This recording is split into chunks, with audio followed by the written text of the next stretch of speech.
Pluralism എന്ന വാക്കാണ് സെക്കുലറിസത്തിനേക്കാൾ രാഷ്ട്രീയമായി കൂടുതൽ ശരിയായത് എന്നാണ് വാദം. ഈ സെക്കുലറിസം അടിസ്ഥാനപരമായി പ്ലൂറലിസമാണ് ബേസിക്കലി.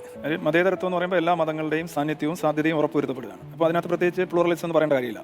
ഇന്ത്യൻ സമൂഹം പൊതുവിൽ ഈ സെക്കുലറിസം പോലുള്ള ഒരു ആശയത്തിന് അതിൻ്റെ തനത് ഭാവത്തിൽ അതിനെ സ്വീകരിക്കാനോ അതിനെ പ്രോസസ്സ് ചെയ്യാനായിട്ടുള്ള പാകത വന്നിട്ടില്ല. അത്രമാത്രം മതാത്മകമായ ഒരു സമൂഹമാണ്. ഈ മതസൗഹാർദ്ദം എന്ന് പറയുന്ന ഒരു വാക്ക് അദ്ദേഹം ഉന്നയിച്ചു. അതായിരിക്കും ഒരു പ്ലൂറലിസം എന്ന് പറഞ്ഞാൽ എല്ലാവരെയും സഹിക്കുക എന്നത്. അത് നല്ല കാര്യമാണ്. പക്ഷേ മതസൗഹാർദ്ദം അല്ല മതേതരത്വം. മതസൗഹാർദ്ദം എന്ന് പറഞ്ഞു കഴിഞ്ഞാൽ ബഹു മതങ്ങളുള്ള ഒരു സമൂഹത്തിൽ അവർക്കിടയിൽ മത്സരങ്ങൾ ഉണ്ടാവുകയും സംഘർഷം ഉണ്ടാവുകയും ചെയ്യുമ്പോൾ ഒരു നാച്ചുറൽ സെലക്ഷൻ പോലെ അവർ സെറ്റിൽ ചെയ്യുന്ന ഒരു ഇക്വിലിബ്രിയം പൊസിഷനാണ് ഈ എമിറ്റി അല്ലെ റിലീജിയസ് എമിറ്റി എന്ന് പറയുന്ന സാധനം. ഇന്ത്യയിലെ സെക്കുലറിസം എന്ന് പറയുന്നത് ബേസിക്കലി ഇന്ത്യയിൽ ഒരു മതം ഇല്ലാത്തതിൻ്റെ ഒരു ഗുണമാണത്. ബേസിക്കലി ഇന്ത്യയിലെ ഹിന്ദു സോക്കോൾഡ് ഹിന്ദു മതം എന്ന് പറഞ്ഞാൽ അത് ബേസിക്കലി ഒരുപക്ഷെ ഇസ്ലാമാണ് ഹിന്ദു മതത്തിൻ്റെ അടിസ്ഥാനം, ഹിന്ദു മതമായി വരാൻ കാര്യം.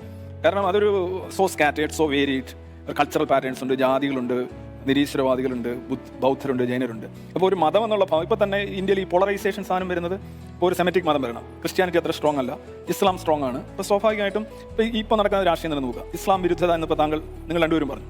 ബേസിക്കലി അങ്ങനെയാണ് ഒരു ഹിന്ദു മതം എന്ന് പറയുന്ന ഒരു കൺസ്ട്രക്ട് ഉണ്ടാവുന്നത്. അതിവിടെ ഒരു മതം ഉണ്ടായിരുന്നില്ല എന്നുള്ളതാണ്. AD 650 പ്രവാചകൻ മുഹമ്മദ്